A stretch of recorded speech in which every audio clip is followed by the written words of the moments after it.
Me llamo Camilo Pacheco y soy tanatopractor. Trabajo en el CEMEFO de Culiacán desde 2006 y aunque la rutina de la muerte termina por enseñarte un orden y un modo de respirar dentro del frío, hay noches que no obedecen a ningún manual. Los hechos que voy a relatar ocurrieron en 2017, durante uno de esos turnos en que el reloj se vuelve un ventilador oxidado y el zumbido de las lámparas es lo único que parece vivo. Aquella tarde llegó un levantamiento desde la periferia, varón, 62 años, vendedor ambulante de gelatinas, atropellado por un camión que se echó en reversa en un callejón angosto.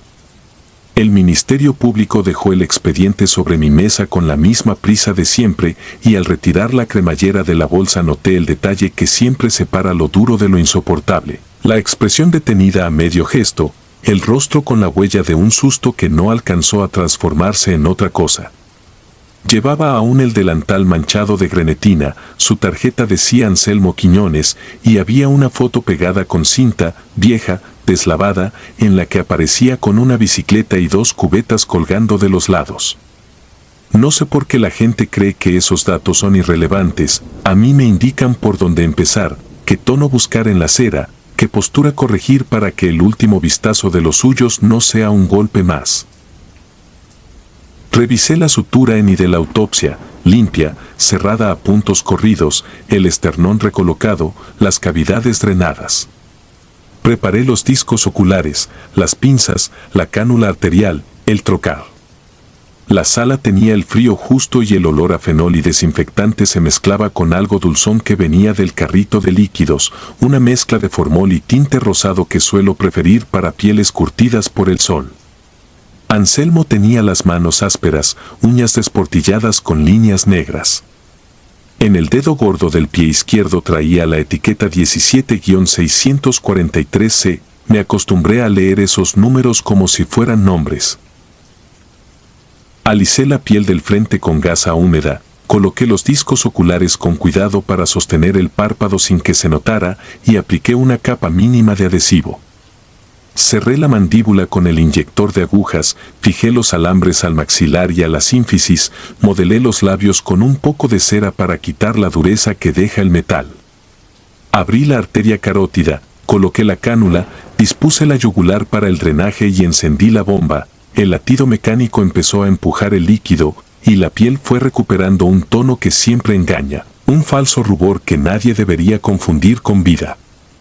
Ajusté la presión, miré el reloj de pared que llevaba días marcando las 2:17 aunque fueran las 9:03 y pensé en cambiarle las pilas al terminar. Cuando terminé el arreglo de rostro y manos, me alejé para limpiar las brochas. La mesa de acero devolvía un reflejo opaco, el desagüe tragaba algo con prisa. Volví a mirarlo y me detuve, los párpados estaban abiertos. No mucho, apenas una rendijita que dejaba ver el blanco húmedo del globo ocular, pero suficientes para que una línea de luz se metiera como aguja en el centro de la sala. Me dije que había sido yo, que el adhesivo inicial no había sentado, que quizá el peso del disco ocular quedó mal distribuido.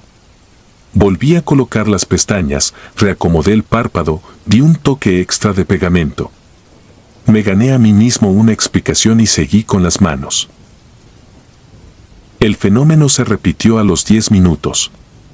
Los párpados de Anselmo se separaron sin brusquedad, como si en medio de una siesta alguien hubiera pronunciado su nombre en voz baja. No había aire residual que pudiera empujar desde las cavidades, la autopsia había vaciado, lavado, cosido. No había contracción post-mortem posible en la musculatura fina del orbicular que justificara esa apertura lenta, casi deliberada. Coloqué otra vez los discos, cambié de marca de adhesivo, sellé con un toque de cianoacrilato que reservo para casos impertinentes. Cerrados. Miré la puerta, miré el reloj muerto, respiré por la boca y me obligué a continuar. La tercera vez no fue una rendija.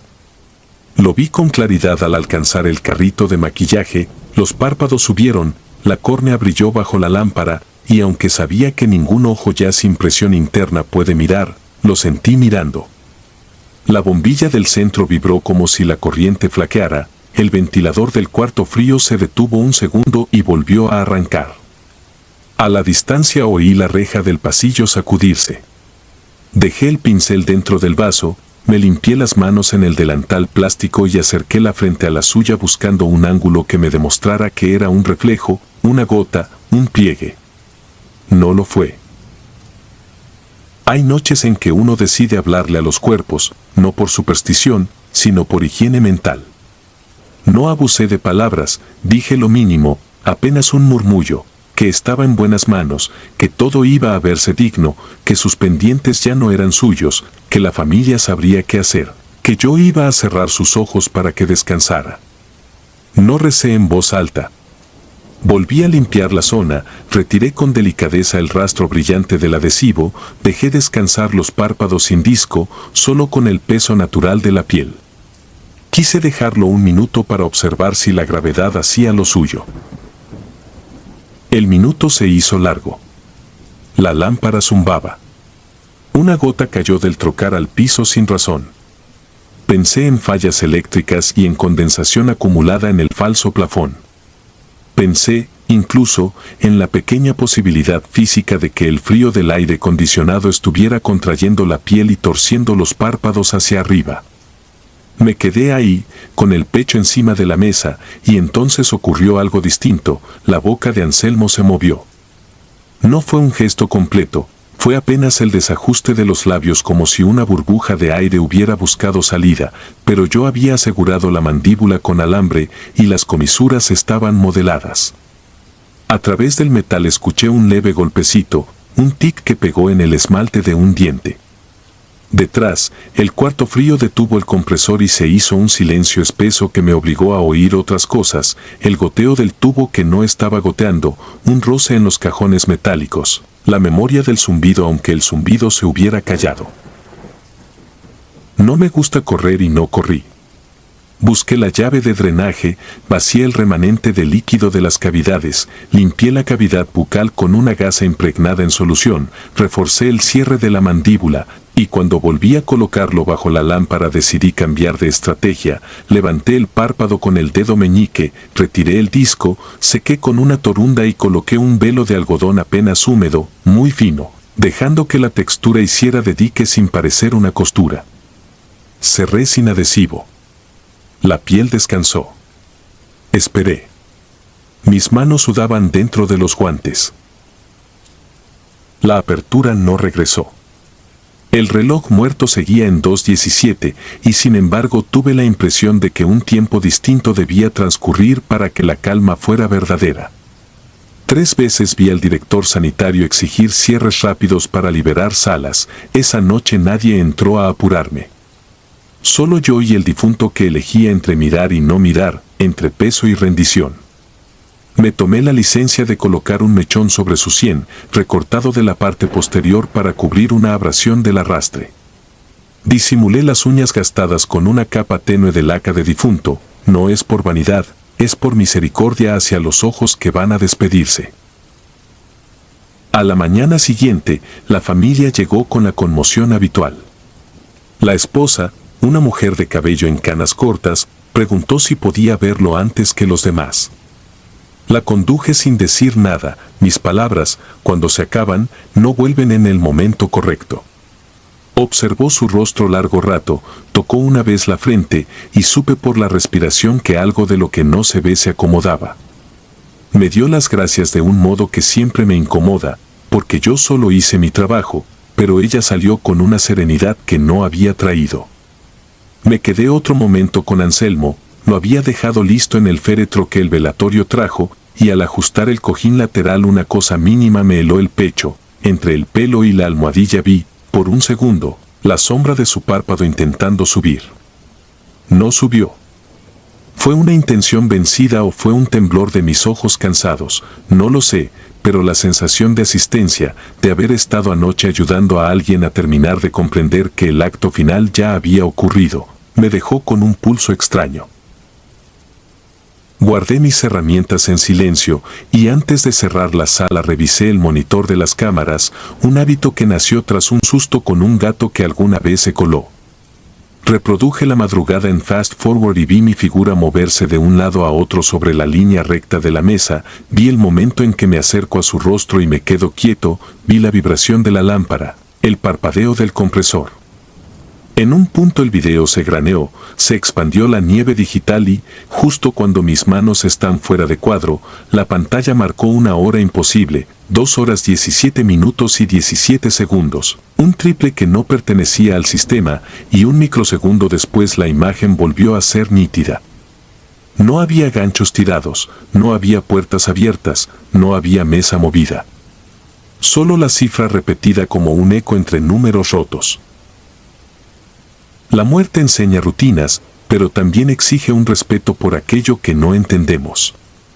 Si me piden una explicación, podré hablarles de contracciones tardías, de adhesivos caprichosos, de errores de video y de vibraciones en falsos plafones. Si me piden la verdad, diré que esa noche Anselmo se resistió a cerrar los ojos hasta que escuchó lo que necesitaba, no en voz alta, sino en el modo en que las manos disponen los párpados y la sala decide por fin guardar silencio. Desde entonces cambié el reloj muerto por uno sin batería, para no olvidarme de la hora en que a veces la nada se toma el detalle de insistir en mirar de regreso. Y cuando me toca abrir un nuevo expediente, leo el número con los labios, no solo con los ojos, porque hay noches en que a uno le toca nombrar por última vez para que el mundo, por muy frío que esté, vuelva a acomodarse.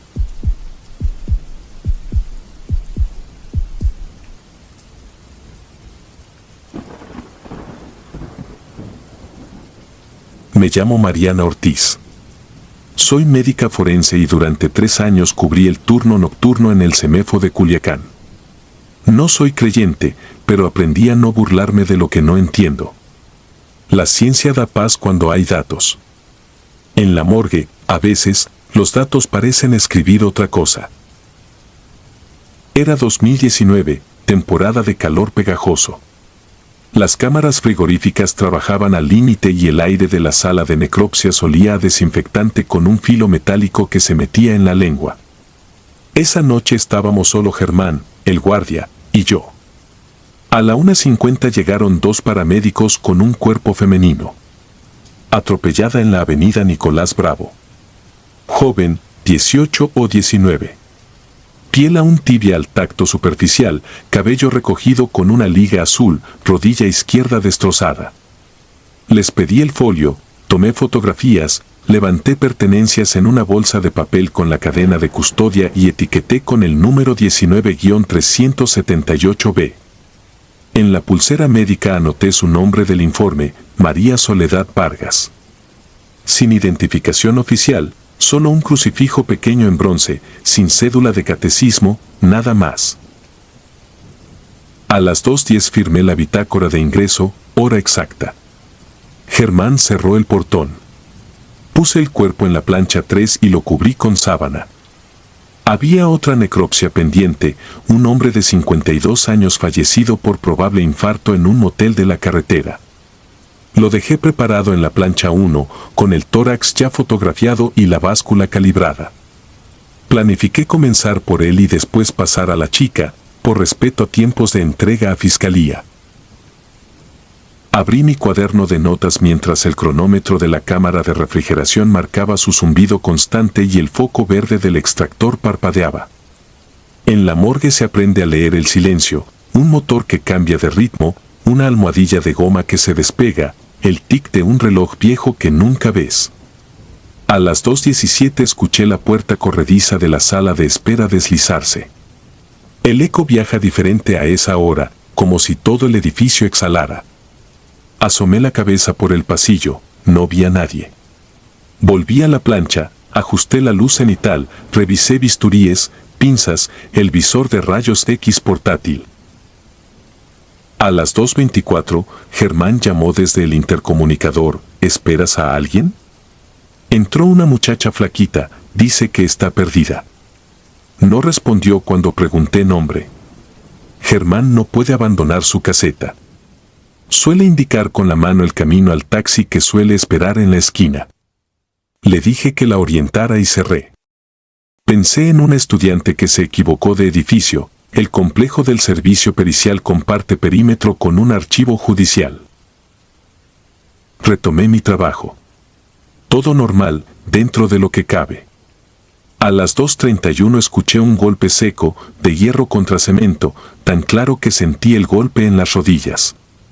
Salí de la mesa 1 hacia la 3. La camilla de la chica estaba vacía y la sábana en el suelo, arrugada como si hubiese sido lanzada desde abajo.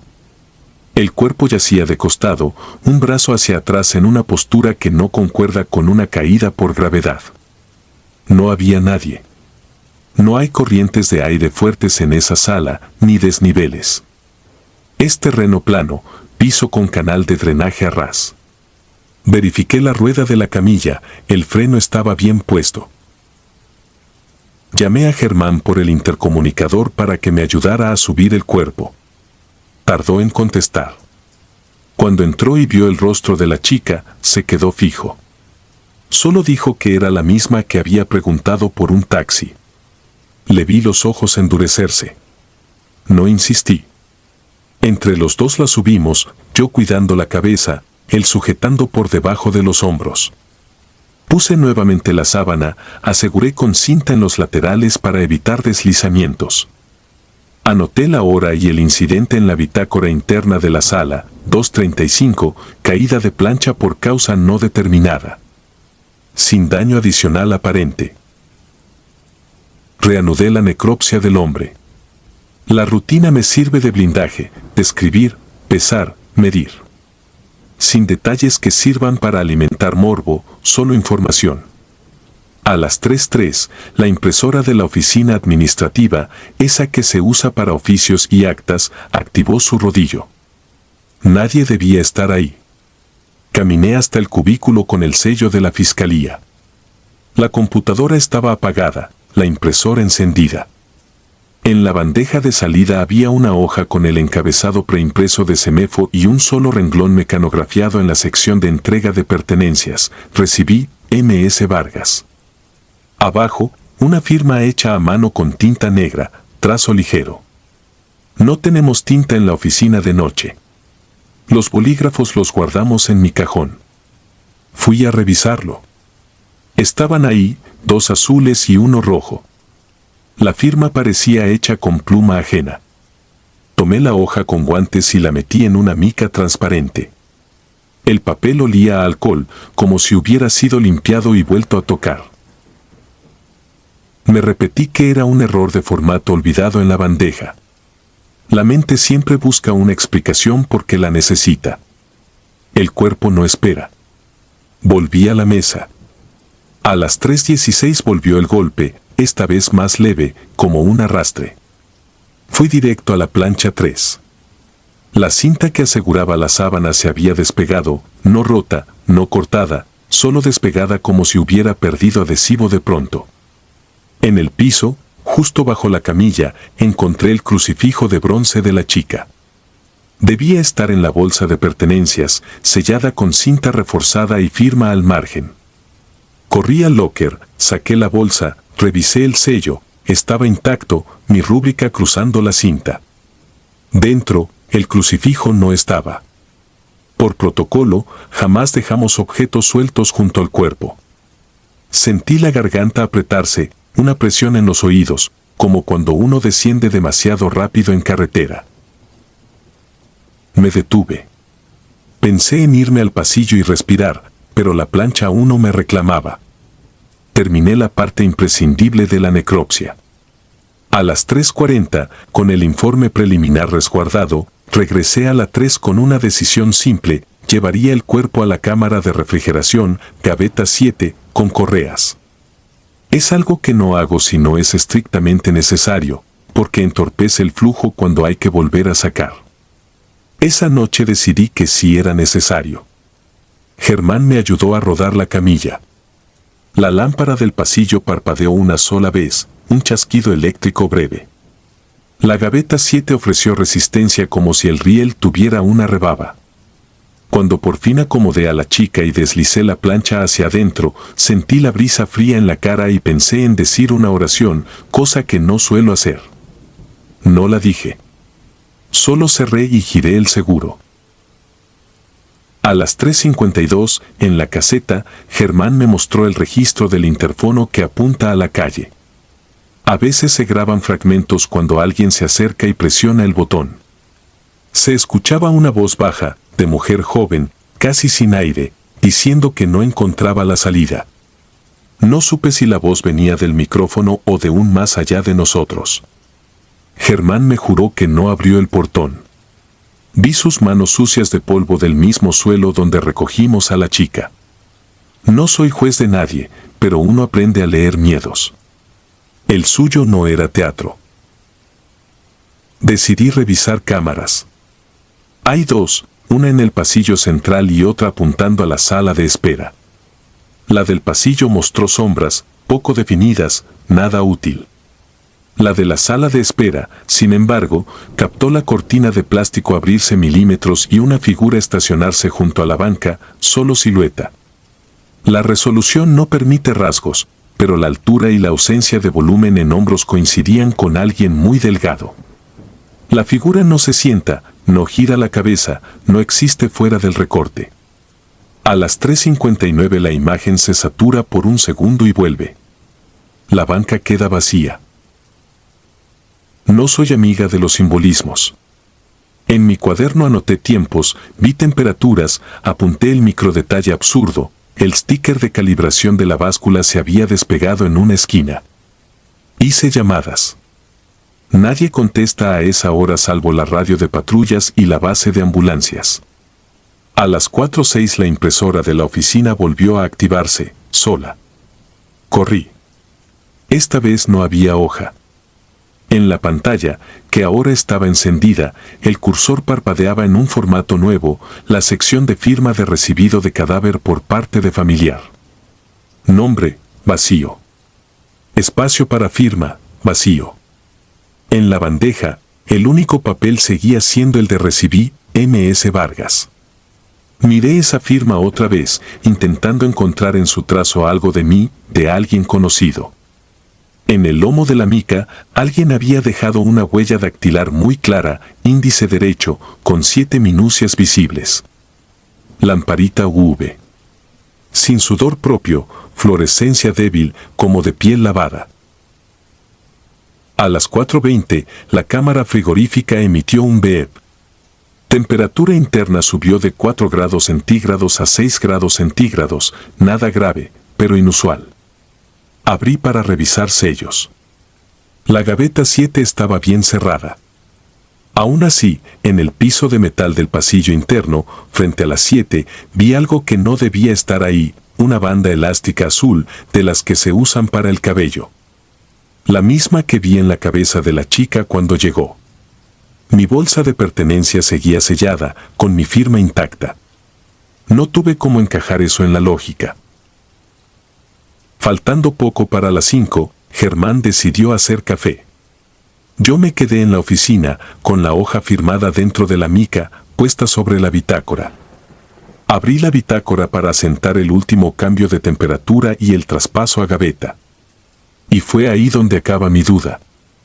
En la línea inferior, esa que siempre queda lista para el siguiente turno, había una anotación en lápiz grafito, letra pequeña de escuela, gracias.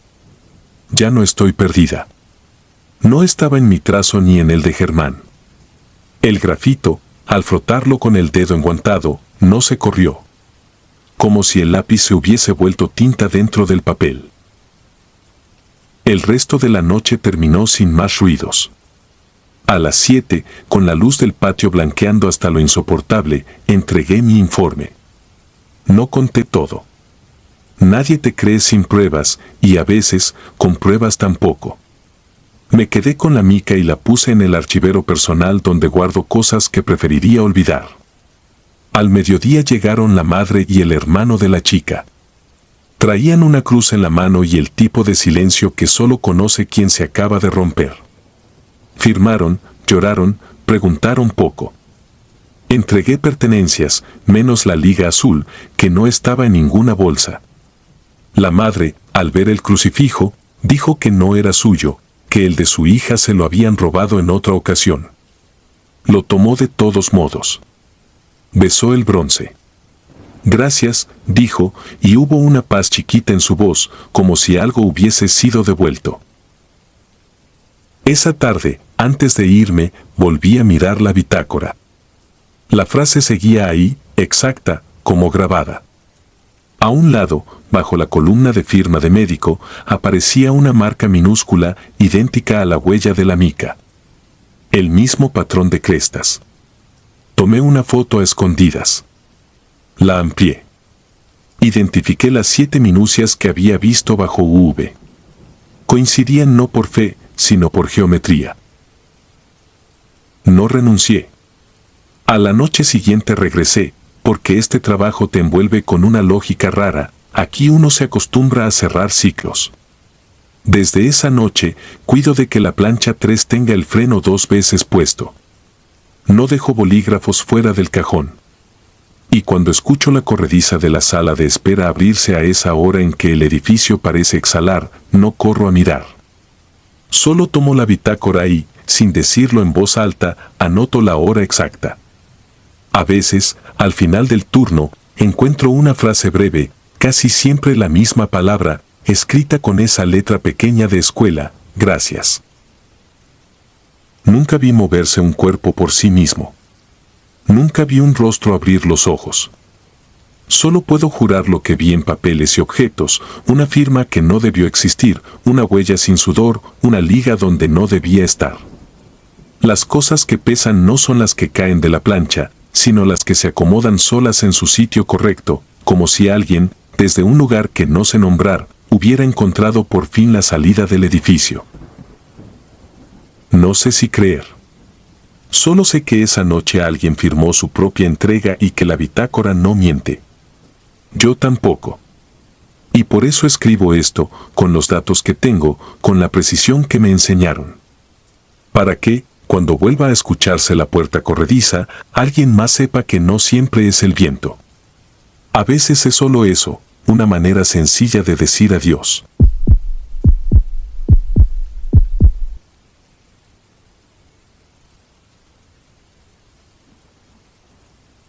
Me llamo Iván Mendoza y durante 6 años cubrí el turno nocturno en el CEMEFO regional de Tepic, Nayarit.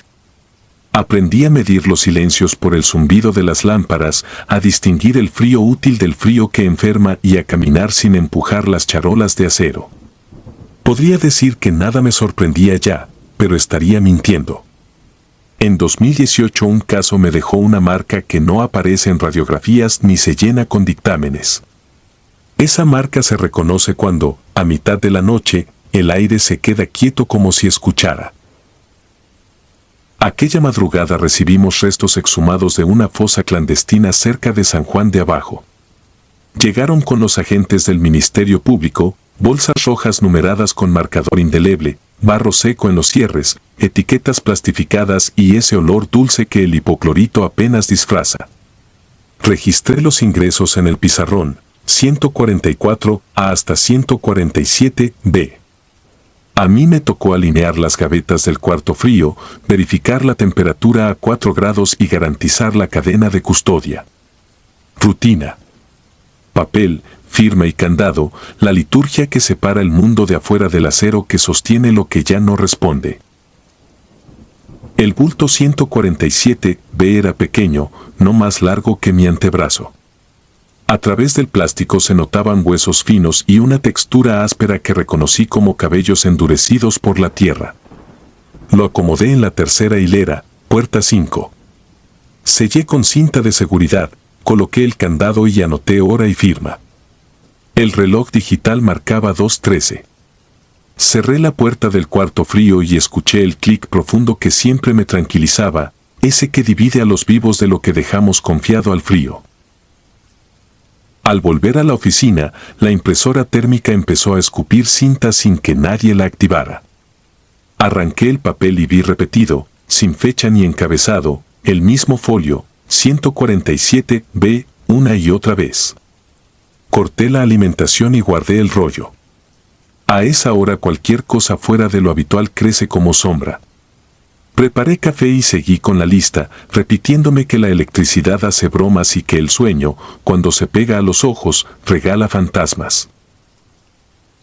A las 2:40 la alarma del dataloyer lanzó un pitido breve, puerta entreabierta. Fui al cuarto frío con la lámpara de mano. La bruma se enroscaba en la junta como si alguien adentro hubiese soplado. Abrí. Todas las gavetas estaban cerradas excepto la tercera hilera, puerta 5, apenas un dedo de separación. El candado seguía colgado, intacto, la pestaña en su sitio. Deslicé la charola y sentí el tirón de la escarcha adherida al riel. La bolsa de 147B mostraba una película nueva de hielo por dentro, y pequeñas burbujas congeladas en la cara interna del plástico, como si hubiera respiración atrapada. Antes de admitir lo otro pensé en lo razonable: condensación, sellos con fuga, variaciones de presión. Ese orden me había servido siempre. La B instrumental. Mientras tallaba una tijera de mayo, escuché ruedas que chirriaban, un arrastre lento de camillas sobre cemento. El sonido se detuvo a mi espalda. Cuando giré, la camilla de ingreso, la de ruedas grandes, estaba frente al cuarto frío, centrada como a propósito, con el freno puesto. Nadie la había movido desde la descarga. La dejé donde estaba, como se deja una moneda encontrada en el piso de una iglesia. A las 3:10 bajó la luz y quedó un parpadeo que volvió más profundo el zumbido de los balastros. La planta tardó en enganchar. En esa penumbra escuché otro ruido, fino y obstinado, 2 golpes breves, pausa y un tercero. Vino del pasillo de sanitarios. No era tubería ni expansión de metal. Era la cadencia testaruda de una mano pequeña insistiendo. En el espejo del lavabo había una huella alargada, barrida hacia abajo, como si un dedo húmedo hubiera escrito sin tinta. Pasé la yema enguantada. Era frío húmedo, no el frío seco del cuarto. Tenía que preparar una muestra ósea para el área de antropología. Abrí 147B. El plástico crujió con ese sonido que parece queja. Adentro encontré fragmentos largos con tierra compacta, una trenza corta atada con un listón azul palidecido y un dije de estrella en una bolsita aparte. Tomé fotografías, llené la cadena, separé con cuidado barro y tejido con un cepillo. Al enjuagar, el agua arrastró arenilla y un olor a mazorca vieja que no venía de la descomposición. Un incisivo de leche cayó al fondo de la tarja. Lo recogí con pinza, lo metí en un tubo rotulado y anoté el hallazgo. Anotar calma. Nombrar calma. Volvió a sonar el pitido de puerta entreabierta. No quería regresar, pero las cosas no se dejan a medias. La puerta del cuarto frío estaba cerrada. La bisagra, sin embargo, tenía escarcha nueva, como aliento. Dentro, todas las gavetas seguían cerradas excepto la de al lado, tercera hilera, puerta 6, que yo no había tocado. La etiqueta marcaba 146A. Deslicé la charola. Encima de la bolsa, adherido por el hielo, había un recorte de cinta con el folio 147B en tinta corrida, como si alguien lo hubiera pegado y arrancado después. Pude jurar que yo no lo coloqué ahí. El juramento no sirve ante el acero, lo que sirve es cerrar y firmar otra vez. A las 3:27 la impresora, ya desconectada, volvió a expulsar papel. En el tramo impreso ya no eran folios, sino una palabra repetida en columnas torcidas: recepción. Era la zona donde tomábamos huellas y fotografías iniciales. La cinta olía a motor caliente sin energía. Guardé el papel en el bolsillo y fui a recepción. El tablero de corcho con los horarios tenía un alfiler nuevo clavado en el renglón de las 2:13, la hora exacta a la que había asegurado 147B. De ese alfiler bajaba un hilo de estambre rojo hasta el piso. Seguí el hilo con la mirada. Llegaba al umbral del cuarto frío. Lo levanté. Estaba tenso, como si del otro lado alguien lo sostuviera con cuidado. Abrí. Dentro, el estambre se hundía bajo la charola de 147B, tiré con suavidad y sentí un tirón leve de respuesta. El hilo vibró entre mis dedos enguantados como cuerda de instrumento. No grité. A los gritos se acostumbra un edificio y deja de escucharte.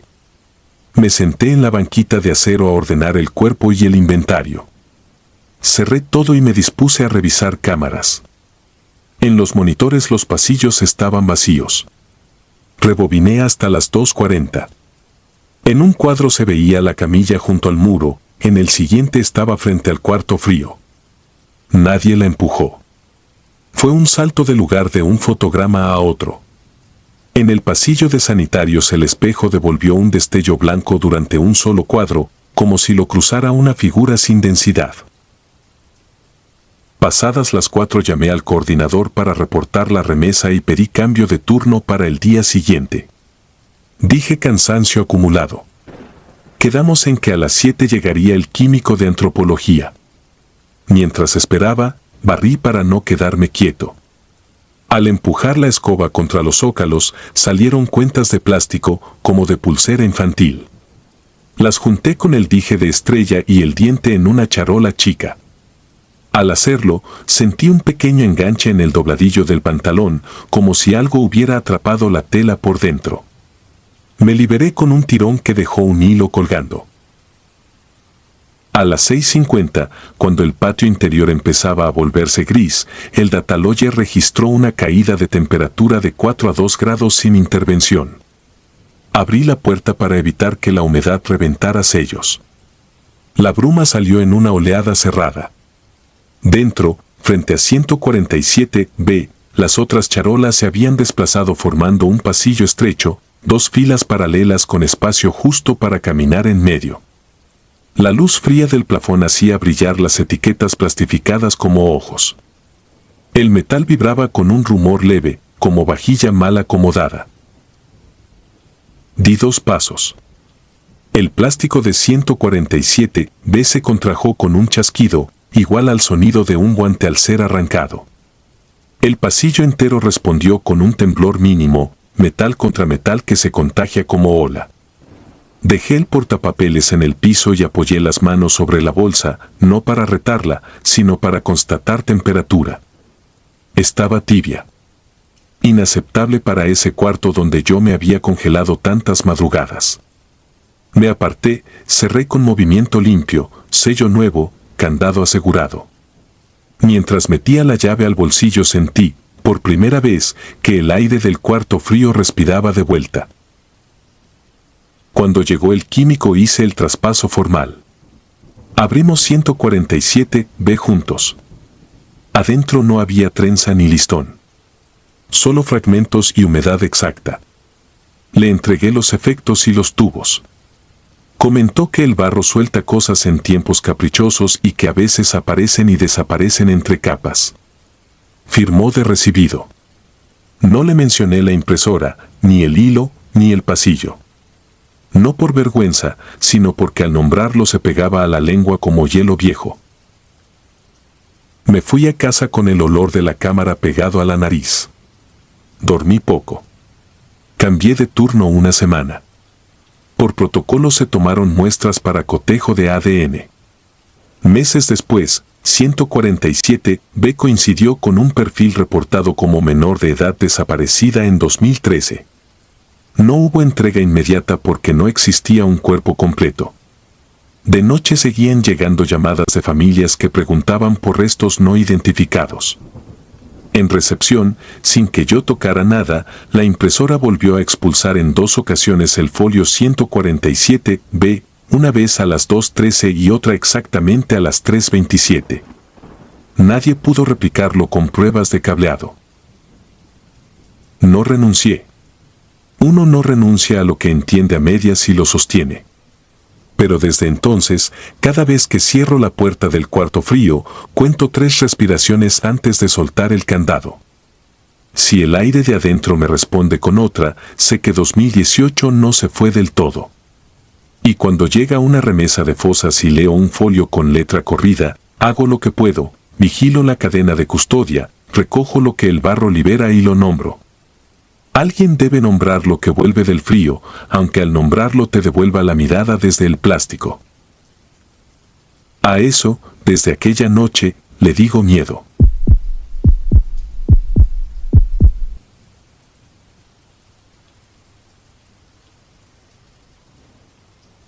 Hay gente que piensa que en el CEMEFO todo termina donde empieza el frío.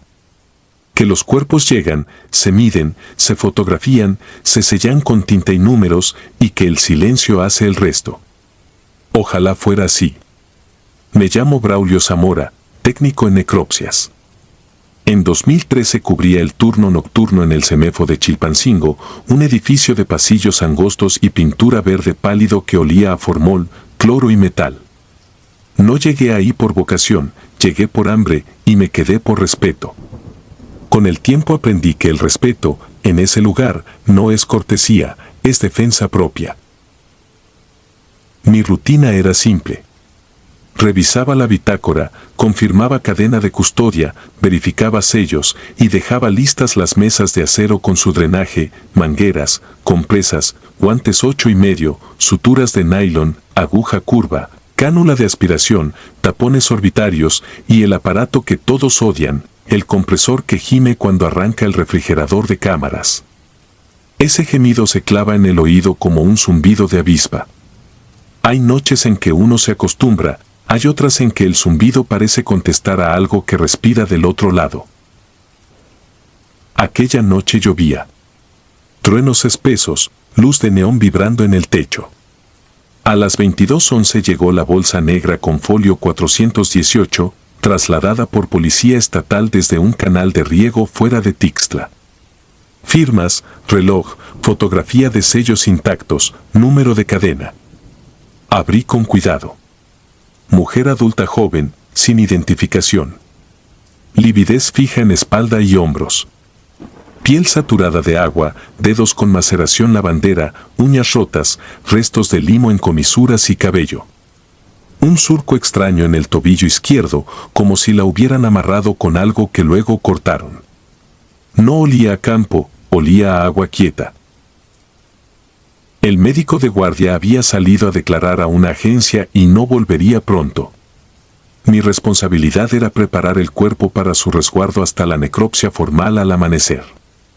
Procedí como se hace, lavado externo, retiro de detritos, peinado, oclusión de ojos con discos, cierre de mandíbula con sutura anclada. Cuando pasé el hilo por la mucosa noté una rugosidad en el paladar, una línea fina, cicatriz antigua. En el cuello, marcas confusas que no eran solo ramas. Me guardé las dudas, la mesa no contesta preguntas. A las 23:02 se fue la luz. Tardó 2 segundos eternos en encender el generador. Cuando volvió la corriente, las cámaras refrigeradas reiniciaron con un golpe de motor y el monitor de vigilancia parpadeó, dejó líneas diagonales y recuperó imagen. Lo extraño no fue el apagón, fue el frío posterior. Bajó de golpe, más que lo que tendría que bajar. El aire se volvió de vidrio fino que mordía los pulmones. Seguí. Control de cavidades, aspiración de fluidos residuales, presión suave de tórax. Fue ahí cuando escuché un carraspeo húmedo. No fue un sonido fantasma de los que hace el drenaje, fue un gorgoteo tibio que sube por la cánula cuando hay agua donde ya no debería haber. Cerré válvula, miré a la mujer. La piel del cuello había dejado de brillar.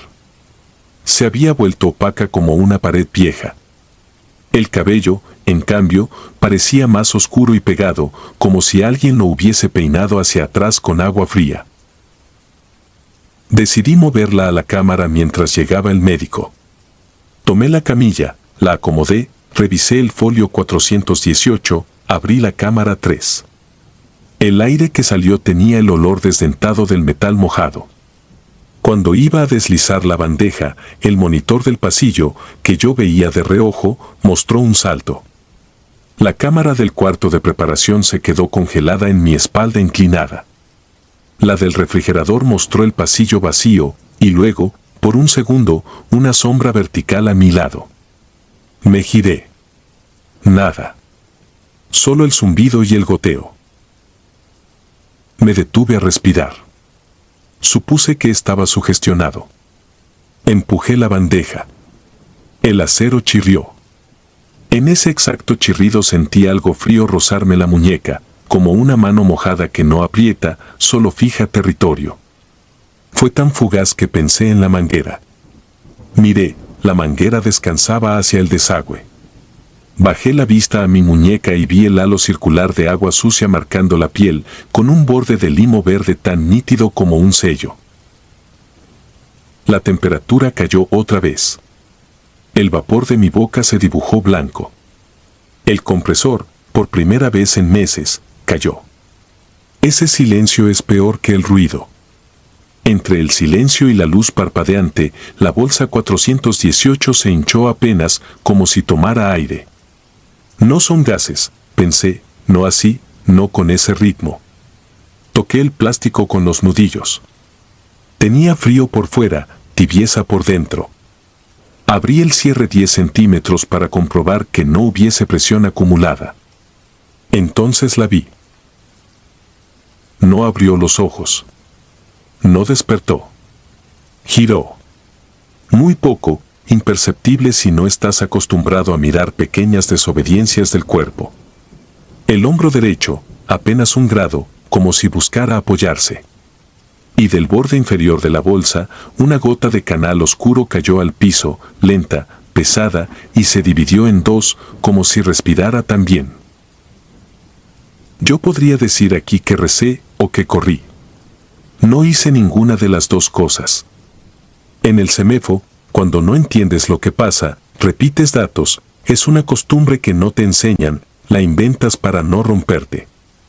Le dije al aire, en voz baja, lo que sabía, hora de llegada, folio 418, sexo femenino, no identificada, encontrada en canal, cadena de custodia intacta, temperatura de cámara calibrada. Cada frase ordenó un poco el miedo, como quien aprieta tornillos flojos en un mueble que ya se descuadra. No hubo respuesta. Lo siguiente fue una vibración, pequeña, en la bandeja de acero. Las ruedas de la camilla se quejaron. El plástico de la bolsa se arrugó hacia el pecho, y lo que estaba dentro se incorporó hasta que el cierre quedó tenso. No fue un salto. Fue un ascenso viscoso, como si el agua que había sido cama ahora la empujara desde abajo. El cierre empezó a abrirse por su cuenta, lentamente, diente por diente. En ese instante mi cuerpo decidió no obedecerme, me quedé inmóvil, de pie, con las manos extendidas como si todavía empujara una bandeja que ya no empujaba. La cabeza asomó con un brillo mortecino. Los discos de oclusión hicieron su trabajo, los párpados estaban cerrados. La boca, suturada, dibujaba una línea negra y firme.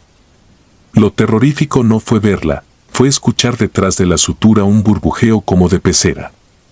La mujer inclinó la cara hacia mí, húmeda y ajena, y la bolsa dejó escapar un hilo de agua que me mojó los zapatos.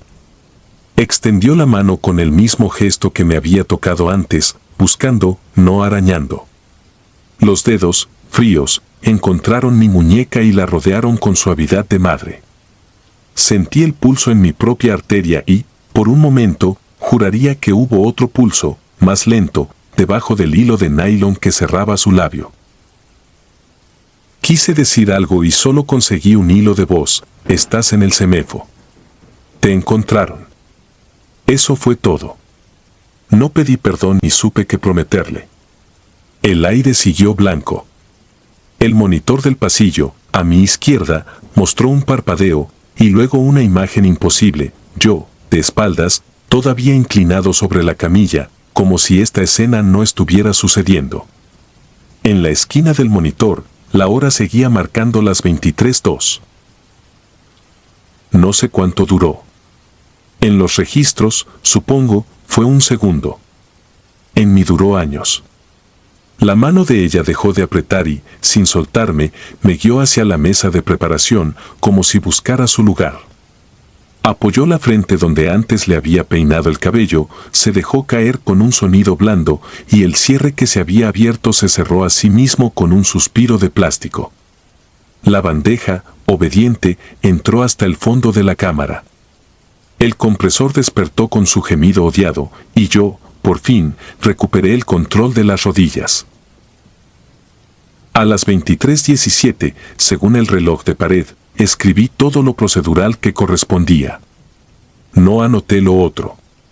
Uno aprende a elegir qué cosas pueden existir en un papel con membrete.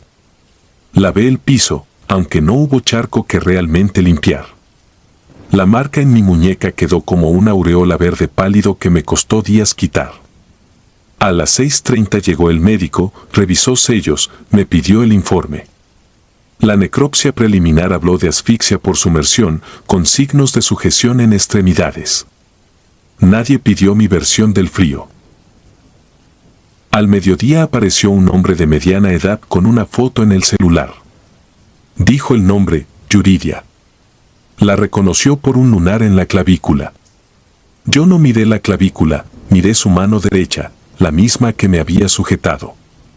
El morado en la base del pulgar, que yo había notado al lavar, estaba más marcado, como si un agarre reciente lo hubiera hecho florecer. No anoté eso tampoco.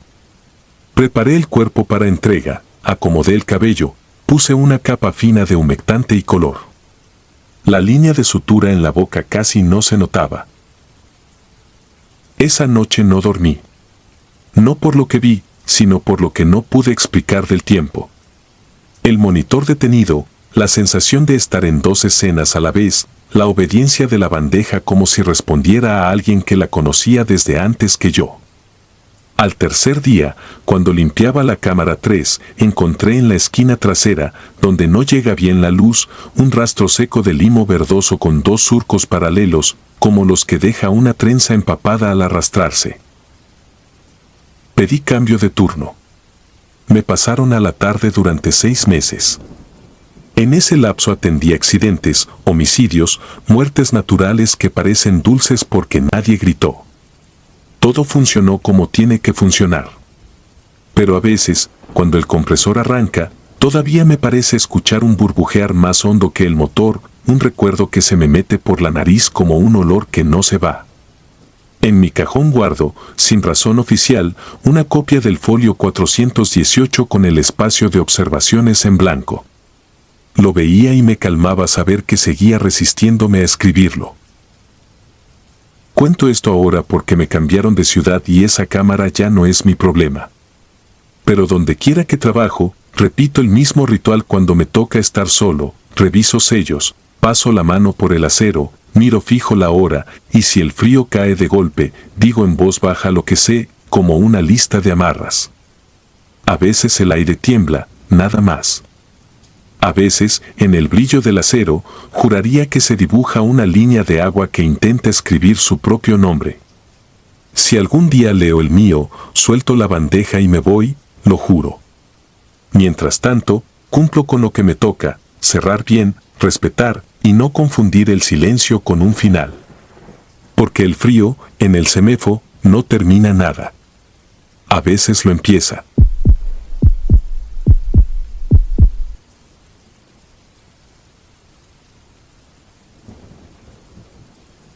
Me llamo Sergio Rentería y soy técnico forense en el CEMEFO de León, Guanajuato.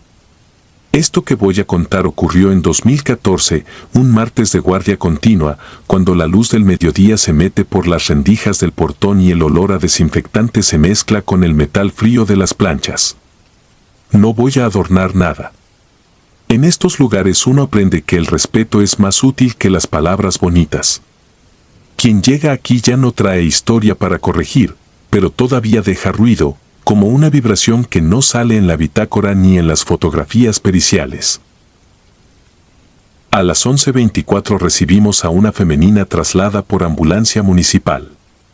Irene Careaga, 27 años. El acta preliminar hablaba de un evento arrítmico súbito en la banqueta de una farmacia, sin signos de violencia, sin heridas, sin hematomas. Cuando retiré la sábana térmica, el aire del cuarto cambió. No es que bajara la temperatura, es otra cosa, un frío que no se siente en la piel sino en el fondo del pecho, como si el cuerpo recordara algo antes que la cabeza. Realicé el protocolo, identificación, fotografía, toma de huellas, verificación de pertenencias. Las livideces apenas marcadas, rigidez incipiente en extremidades superiores. Pupilas fijas, córneas ligeramente opacas. Todo correspondía a un deceso reciente. Marqué su lugar en plancha 4C, por costumbre más que por necesidad. El extractor sonaba parejo, un zumbido constante que a veces anestesia la mente. Me quedé solo. Los demás salieron por trámites y entrega de cadena de custodia de otro caso. Preparé el aseo básico de cortesía que se realiza cuando no hay sospecha de delito, limpieza de piel, acomodo de cabello, cuidado de párpados para que la familia no reciba una imagen más dura de lo necesario. Hay quien cree que eso es perder tiempo. A mí me enseñaron que es lo único humano que queda por hacer. Comencé por las manos. Puse un poco de emoliente en las palmas y con los pulgares abrí la mano derecha de Irene para estirar los dedos.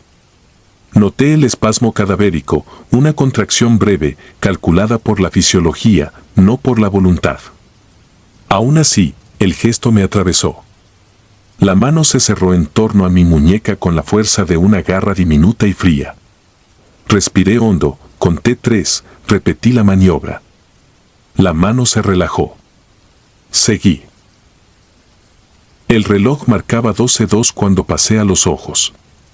Las córneas habían perdido brillo, con una gasa húmeda y unas gotas lubricantes volví a hidratar. Coloco siempre los párpados con cuidado para evitar el signo de la pupila vidriosa. Esa vez, al tocar el párpado izquierdo sentí un temblor. No el mío, el globo ocular se movió bajo mi dedo con una rapidez furiosa, como si adentro hubiera una vida chiquita tratando de mirar. Es un fenómeno raro pero posible, contracciones residuales, he visto pestañas vibrar, mandíbula soltar aire y producir un suspiro corto. Sin embargo, el movimiento duró demasiado. Me incliné y, por un segundo, la impresión fue clara y absurda, me estaba siguiendo con los ojos aunque no los hubiera abierto. Le cubrí de inmediato el rostro con la sábana desechable. No dije nada, pero pensé lo de siempre, que aquí nadie llega sin pendientes y que la brusquedad se paga con sobresaltos. Fui a la computadora para llenar la minuta. El teclado traqueteó en el silencio que dejó el extractor cuando se apagó de golpe. Miré el tablero, la luz verde seguía encendida. A veces se atora la turbina, golpeé la carcasa con 2 nudillos y volvió el zumbido, ahora con un ligero silbido como de alguien respirando por un pitido. Cuando regresé a 4C, la sábana que dejé bien extendida formaba una carpa sobre el tórax. No era gas. Lo supe por el peso de la tela. Acerqué la mano y la tela descendió sola, como si algo dentro hubiera exhalado. La mandíbula, que yo había asegurado con una mentonera, se hallaba suelta. Coloqué de nuevo la banda. Entonces el intercomunicador del pasillo dio un chasquido y repitió mi respiración como un eco de pared húmeda. Toqué el botón y se fue. Apagué el miedo con oficio, tomé otra gasa, un peine, el set de sujeción para dedos, las etiquetas adhesivas. No me gusta hablarle a los cuerpos por rutina. Esa vez lo hice. En voz baja, casi para mí, dije que íbamos a recibir a su familia, que todo sería digno y rápido, que no le haríamos daño. Mientras hablaba, la tela sobre su rostro marcó el dibujo de la nariz y de la boca, y se quedó quieta. El zumbido del extractor se estabilizó. Continué. A las 12:19 sonó un teléfono en el cuarto contiguo, donde guardamos objetos personales bajo resguardo. Yo había registrado un celular negro entre las pertenencias de Irene. Nadie más estaba adentro. Crucé, abrí la caja de plástico con la etiqueta de folio y el móvil vibró con un mensaje entrante. La pantalla estaba bloqueada, pero la notificación se leía sin tocar. ¿Ya vas de regreso? Era de un contacto guardado como mamá. La hora del último mensaje enviado por Irene, según la pantalla, marcaba 10:31. En el acta, el paramédico anotó 10:36 como momento en que dejó de responder. No tiene ciencia. Las horas se confunden, los equipos tardan en sincronizar. Aún así, me llevé el aparato al mostrador, lo envolví y lo sellé como correspondía. Cuando volví a 4C, la sábana había caído al suelo del lado derecho de la plancha. No tengo explicación que pueda sostener frente a un supervisor. La plancha es plana. No hay inclinación. Nadie más entró. Revisé cámaras después. El lente del techo mostraba solo un ligero parpadeo en la imagen a las 12:23. Me acerqué al cuerpo con cuidado. Una cosa es tener miedo, otra perder el respeto que te debes a ti mismo. Volví a cubrirla y, con ese gesto inútil que hacemos ante lo incomprensible, le peiné bien el cabello, acomodé las orejas, limpié una línea de saliva que había escurriendo desde la comisura. Al levantar la barbilla con mi mano, del interior de la tráquea salió un hilo de aire que olió a metal. No fue un gemido, no fue un suspiro. Fue el ruido de una pajilla cuando la bebida se terminó y todavía aspira vacío. Salí a imprimir la hoja de entrega de restos. En el pasillo, el aire estaba tibio. Escuché 3 golpes secos en la puerta de la cámara de refrigeración. Abrí, solo vaho y bolsas plásticas acomodadas como siempre. Cerré. Al girar hacia la mesa, vi algo en el acero pulido del lavamanos, no en la plancha, el reflejo de ella con la cabeza girada hacia la puerta, como si esperara a alguien. Miré la plancha. Su cabeza estaba recta. El reflejo, no. La familia llegó a las 12:46, una mujer de unos 50 años y una muchacha más joven, hermana de Irene. Las atendió recepción y yo me quedé en lo mío. Escuché a la madre firmar entre sollozos y pedir, con una calma extraña, no abrir a su hija. Le explicaron que no había causa médico-legal para hacerlo, que bastaba con la certificación inicial.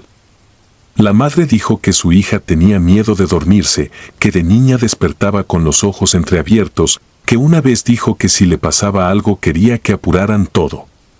No son cosas que yo deba oír, pero las voces atraviesan puertas. Con ellas presentes, la sala cambió de peso.